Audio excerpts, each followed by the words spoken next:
बिस्मिल्लाहिर्रहमानिर्रहीम। Chemical species में welcomes. Class 9th में फर्स्ट चैप्टर में केमिकल स्पेशीज़ टॉपिक है। केमिकल स्पेशीज़ क्या होते हैं, उसमें डिफरेंट किस्म की हम चीज़ें पढ़ते हैं, जैसे कि आयंस क्या होते हैं, what are ions, cations, anions, molecular cations, molecular anions and free radical. बहुत सारे केमिकल स्पेशीज़ होते हैं, लेकिन यहाँ पे सिर्फ हम चंद डिस्कस कर रहे हैं केमिकल स्पेशीज़। ये केमिकल स्पेशीज़ क्या होते हैं कि जब केमिकल रिएक्शंस हो रहा होता है तो उस केमिकल रिएक्शंस के दौरान कुछ स्पेशीज़ क्रिएट होते हैं, एक इंटरमीडिएट स्टेज क्रिएट होती है। आप लोगों को पता है कि केमिकल रिएक्शंस क्या होता है। केमिकल रिएक्शंस मतलब कि chemical change occurred. What is chemical reaction? कि जब केमिकल रिएक्शंस होता है, chemical reactions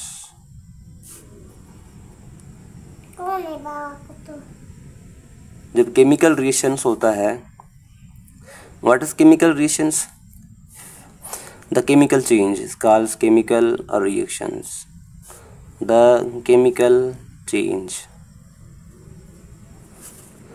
chemical change is called chemical reactions. उस केमिकल रिएक्शंस के दौरान या केमिकल चेंज के दौरान क्या होता है कि रिएक्टेंट चेंज इनटू प्रोडक्ट।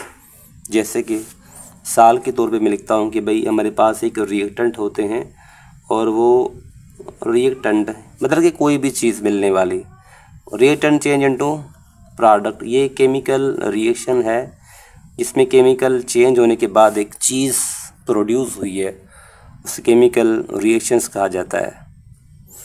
मिसाल के तौर पे जो हम लिख लेते हैं कि मिसाल के तौर पे बहुत सारे केमिकल रिएक्शंस होते हैं कि जो कि आम के तौर पे मिसाल जो है कि हमारे पास घरों में मीथेन गैस जलती है, वो ऑक्सीजन की मौजूदगी में ही जलती है और बनता क्या है कि कार्बन डाइऑक्साइड प्लस में वाटर बनता है। ये केमिकल रिएक्शन है, एक केमिकल चेंज है।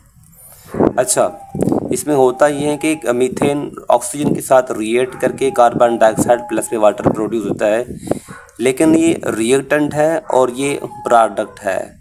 यानी कि रिएक्टेंट और जब प्रोडक्ट में चेंज हो रहा होता है तो उस दौरान क्या होता है कि उनको एक स्टेज में से पास होना पड़ता है, जिसे हम कहते हैं कि इंटरमीडिएट स्टेज। एक इंटरमीडिएट स्टेज वो रिएक्टेंट और प्रोडक्ट के बीच में होता है। इंटरमीडिएट स्टेज में क्या होता है कि आयंस की आपस में जो रिएक्टेंट होते हैं उसकी एटम्स आपस में रीअरेंज कर रहे होते हैं, रीअरेंजमेंट हो रही होती है और वो बहुत ही कम टाइम के लिए होता है, जिसे हम इंटरमीडिएट स्टेज कहते हैं। और इस इंटरमीडिएट स्टेज में क्या होता है कि बहुत सारे किस्म के स्पेशीज़ क्रिएट होते हैं, जैसे कि क्या कि भाई आयंस हमारे सिलेबस में भी है। आयंस, मॉलिक्यूलर आयंस, ये आयंस हो गया, मॉलिक्यूलर आयंस हो गया एंड फ्री रेडिकल्स हो गए। ये कुछ स्पेशीज़ हैं जो केमिकल रिएक्शंस के दौरान प्रोड्यूस होते हैं, कुछ स्पेशीज़ हैं। अच्छा, व्हाट इज आयंस? आयंस क्या होता है? आयंस आर, हम पहले डिस्कस कर लेते हैं कि व्हाट आर आयंस। ये आयंस क्या होते हैं? आयंस को हम कहते हैं कि आयंस आर चार्ज पार्टिकल्स।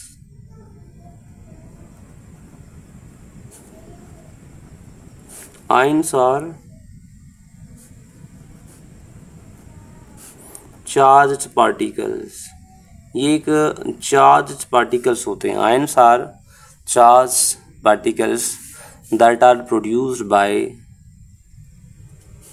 जो कि प्रोड्यूस हो सकते हैं, दैट आर प्रोड्यूस जो कि पैदा हो सकते हैं, that are produced by loss or gain of electrons. Loss or gain of electrons. ये तब बनते हैं जब कोई भी एटम इलेक्ट्रॉन्स लॉस करता है या इलेक्ट्रॉन्स गेन करता है, कि उस दौरान ये केमिकल स्पेशीज़ आयंस प्रोड्यूस होते हैं या आयंस क्रिएट होते हैं, जिसे हम आयंस के नाम से जानते हैं। अच्छा, there are two types of ions. Ions की जो टाइप है ना वो दो हैं। There are two types of ions. There are to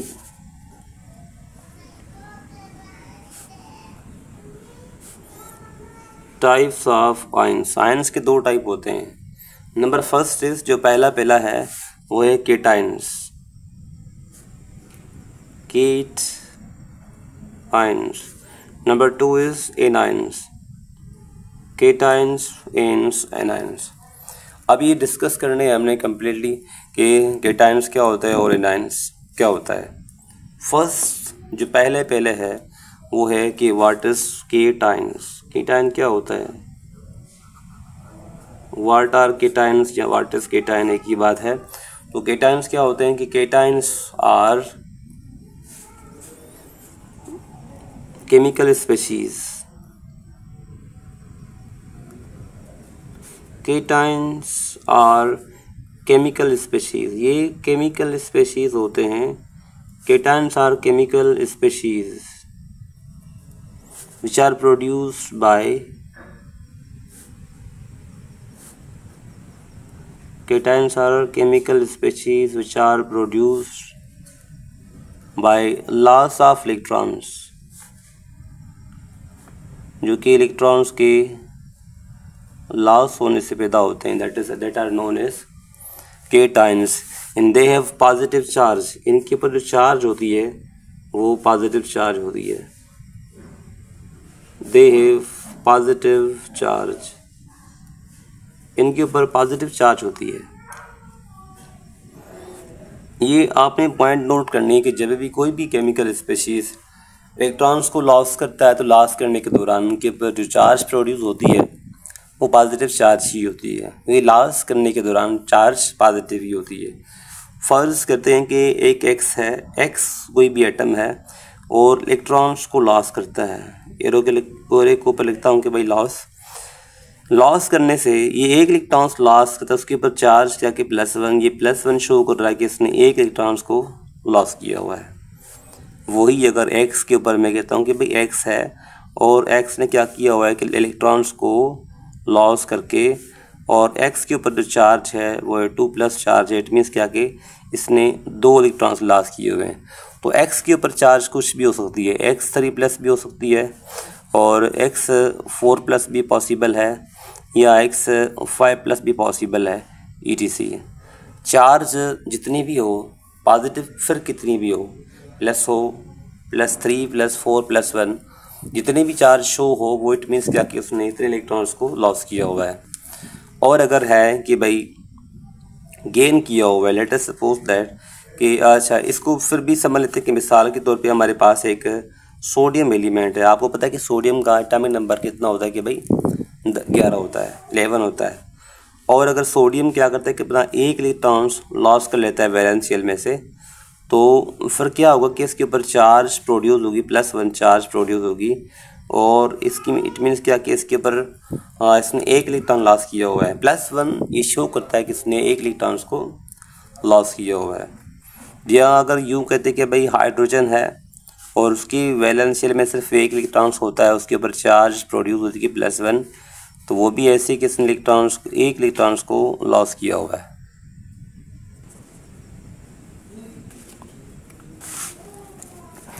अच्छा, अगर ये कहते हैं कि एनायंस क्या होते हैं, तो एनायंस वो भी एक केमिकल स्पीशीज ही होते हैं। Anions, what are anions? Anions वो भी ऐसे होते हैं। एनायंस आर, जो उसकी एनायन की डेफिनेशन है कि एनायंस आर चार्ज पार्टिकल्स, वो भी एक चार्ज पार्टिकल्स होते हैं। Anions are charged particles which are formed by gain of electrons। ये जो बनते हैं ना, कैसे बनते हैं? इलेक्ट्रॉन्स को गेन करने के बाद, which are formed by gain of electrons। Electron को गेन करने से बनता है वो। एनायन अपोजिट है केटायंस का, यानी कि केटायन के ऊपर पॉजिटिव चार्ज, इसके ऊपर नेगेटिव चार्ज। वो इलेक्ट्रॉन्स को लॉस करने से बनता है और ये इलेक्ट्रॉन्स को गेन करने से बनता है। तो जैसे कि मिसाल के तौर पे Y एक हमारे पास एक एलिमेंट है, एटम है, और ये एक इलेक्ट्रॉन्स को गेन करता है, गेन एरो के ऊपर लिख लेते हैं कि भाई इसने इलेक्ट्रॉन्स को गेन किया हुआ, तो Y के ऊपर चार्ज प्रोड्यूस होगी कि -1 चार्ज। -1 ये शो करता है कि इसने एक इलेक्ट्रॉन्स को गेन किया हुआ है। वही सेम चीज़ कि इसकी Y के ऊपर चार्ज पॉसिबल है कि -2 या Y के ऊपर चार्ज -3 या Y के ऊपर चार्ज -4 etc पॉसिबल है। -4 -3 ये शो करता है कि इसने इलेक्ट्रॉन्स इतने गेन किए हुए हैं। जितनी भी चार्ज हो उतना ये अमाउंट इसका इलेक्ट्रॉन्स का होता है, इलेक्ट्रॉन्स को गेन करना, इलेक्ट्रॉन्स को लॉस करना। जैसे कि मिसाल के तौर पे क्लोरीन ने अगर एक इलेक्ट्रॉन्स गेन किया है, एक इलेक्ट्रॉन्स गेन किया हुआ है, गेन इलेक्ट्रॉन के ऊपर नेगेटिव चार्ज, इसने इलेक्ट्रॉन्स एक गेन किया हुआ है, तो क्लोरीन के ऊपर जो चार्ज प्रोड्यूस होगी वो -1 चार्ज प्रोड्यूस हो गई, क्योंकि इसने एक इलेक्ट्रॉन्स गेन किया हुआ है। तो गेन और लॉस की बुनियाद पे केमिकल स्पीशीज़ आयंस के दो किस्म होते हैं, एक आयंस केटायन और एक होता है कि एनायंस होता है।